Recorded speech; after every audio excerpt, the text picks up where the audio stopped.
வணக்கம். இது ஹிந்து தமிழின் முக்கிய செய்திகள்.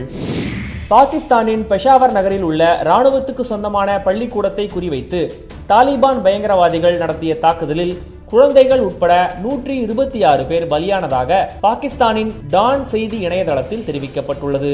தீவிரவாதிகள் நடத்திய துப்பாக்கிச் சூட்டில் 84 குழந்தைகள் உட்பட 126 பேர் உயிரிழந்த நிலையில் 500க்கும் மேற்பட்டோர் பள்ளி வளாகத்தில் பயங்கரவாதிகளால் சிறைப்பிடித்து வைக்கப்பட்டிருப்பதாகவும் தகவல்கள் தெரிவிக்கின்றன. கட்டாய மத மாற்றத்திற்கு கண்டனம் தெரிவித்து மாநிலங்களவையில் எதிர்க்கட்சி உறுப்பினர்கள் மதத்தை விற்பனை செய்வதை நிறுத்துங்கள் என்று கோஷமிட்டனர்.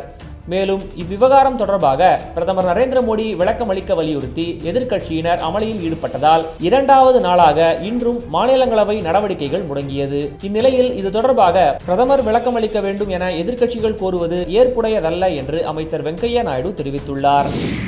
சர்ச்சைக்குரிய முறையில் பேசி கட்சியையும் அரசையும் சங்கடமான நிலைக்கு ஆட்படுத்த வேண்டாம் என்று பிரதமர் நரேந்திர மோடி பாஜக எம்பிக்களுக்கு எச்சரிக்கை விடுத்துள்ளார்.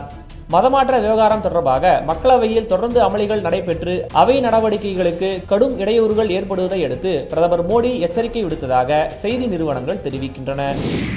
நிலக்கரி சுரங்க முறைகேடு விவகாரத்தில் அப்போதைய நிலக்கரித்துறை அமைச்சரும் முன்னாள் பிரதமருமான மன்மோகன் சிங்கிடம் வாக்குமூலம் பதிய சிபிஐக்கு சிறப்பு நீதிமன்றம் உத்தரவிட்டுள்ளது. குமாரமங்கலம் பிர்லாவின் ஹிண்டால்கோ நிறுவன வழக்கை முடித்துக் கொள்வதாக கூறிய சிபிஐயின் கோரிக்கையும் நிராகரிக்கப்படுவதாக நீதிமன்றம் தெரிவித்தது.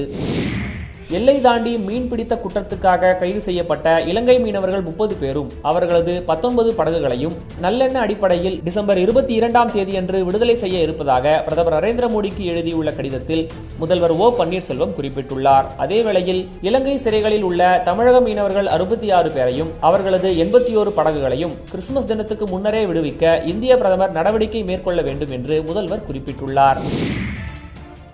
மேலும் விரிவான செய்திகளுக்கு tamilthehindu.com இணையதளத்தை பார்க்கவும். நன்றி.